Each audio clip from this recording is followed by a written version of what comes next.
For anyone looking to buy their first turntable, there are two wildly popular options, both made by Audio-Technica, the AT-LP60 and the AT-LP120. Now, friends are often asking me which model they should buy, the LP60 at $150, or should they spend $200 more at $350 and get the LP120 instead? And if they do, what are the advantages of the 120 over the 60? So I decided to buy both turntables. We're going to do a side-by-side comparison, and I'm going to show you the differences in features to hopefully help you decide which one is right for you and your budget. Now, if you stick to the end of the video, I'll even tell you which one that I prefer and which one I think sounds better, if either sounds better to me at all. Now, let's first jump in by comparing the features of both of these tables next. For the sake of this video, I went ahead and removed both of the dust covers on these tables just so that we can get the best view possible. And the first thing you'll notice when you're looking at both of these tables is the smaller footprint of the LP60. Now, this might be important for someone who doesn't have a lot of space but is looking to get their first turntable. If that's the case, you may want to consider the LP60. However, I do think that there is a good reason for the size and bulk of the 120 and how it applies to the overall sound of the unit, which is something that I'll talk about a little bit later in this video. Removing the slip mat on each table is important because there is a major difference between the operation of these two tables, meaning the LP60 is actually a belt drive unit, which means, as you can see down here, that it requires a belt in order to spin the platter. Now, this belt is fairly easy to install, but just so you know, over time it can stretch and wear out and impact the sound of your records, and you will have to replace it. Now, you'll notice over here on the LP120, this is actually a direct drive, which means that the motor is attached directly to the platter, and you'll see here as I'm spinning, there is no motor pulley that requires a belt. So, in short, basically the LP60 requires a belt, the LP120 does not. Now, there is an age-old argument over which turntable sounds better, direct drive versus belt, and that's something I'll discuss a little bit later in sound. But if you're somebody that doesn't like fooling with a belt, you may want to consider the direct drive model instead. Now, one feature that may be very important to people buying these turntables is a fully automatic turntable versus a fully manual turntable. Let me show you what I mean, because this is a big deciding point for people just getting into buying their first turntable. What I mean by this is the LP60 is fully automatic, meaning once you press the start button, the tone arm will lift itself automatically and slide over and rest itself down on the LP and start playing like so. Also, it's worth pointing out that once it reaches the end of the side of the LP, it will automatically go back to rest and turn itself off. There's also a stop button if you want to stop it anywhere in the middle, and it'll go back to rest. However, the 120 is a fully manual table, which means when you press the start button, the platter begins to spin, but the arm stays at rest. You have to manually place the arm down when wanting to play a record, and when you reach the end of the side, it will just sit there. So it's very important that you monitor your playback on a fully manual table like the 120, or else you can wear down the needle. One more thing I want to show you is if while it's playing you just press stop, the table simply just stops and the arm sits there. You always have to manually place that back. That's something that is a big deciding point when people are choosing between the LP60 and the LP120. Hi there, friends. Just want to take a quick second to say this video is not sponsored, but there is a way you can support my channel. That's by joining my email list, which is free to you. Just click the first link below in the description box. You can join my email list. I send out emails 2-3 times a month.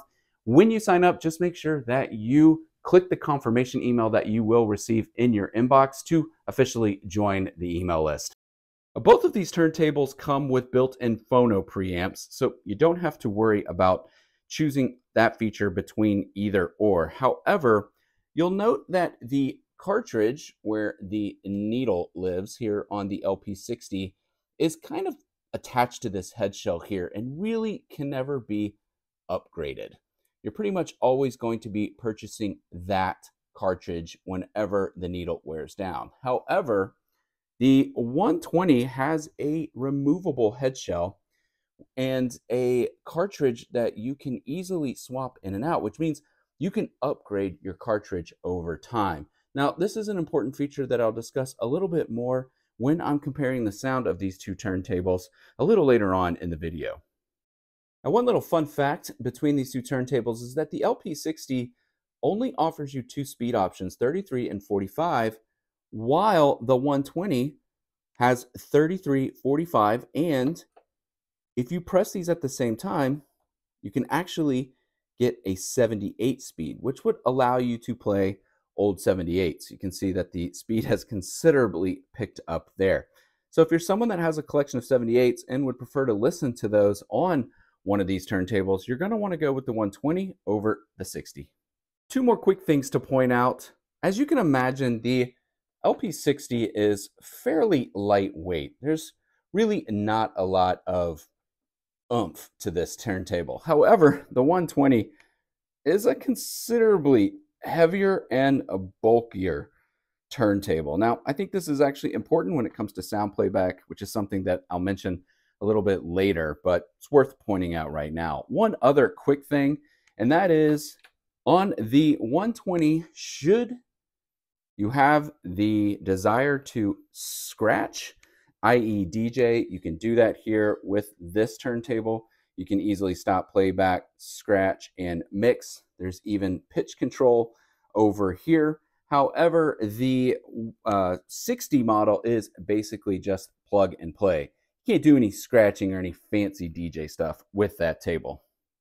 If you made it this far in the video, you may be wondering which of these turntables I think sounds better.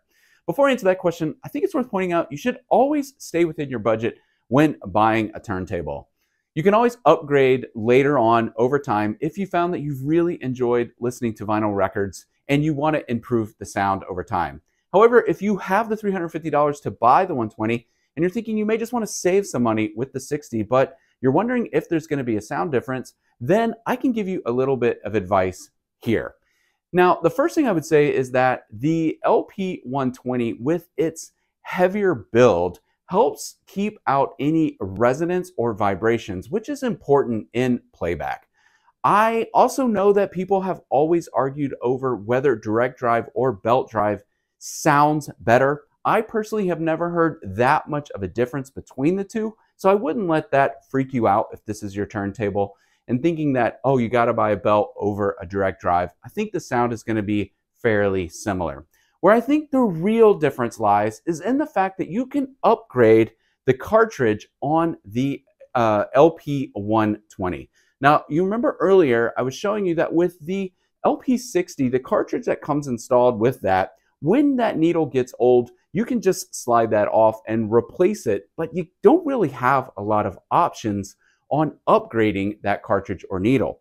However, with the removable head shell and cartridge feature with the 120, you can go nuts and you can really spend a lot of money to improve the sound of your record playback with a different cartridge.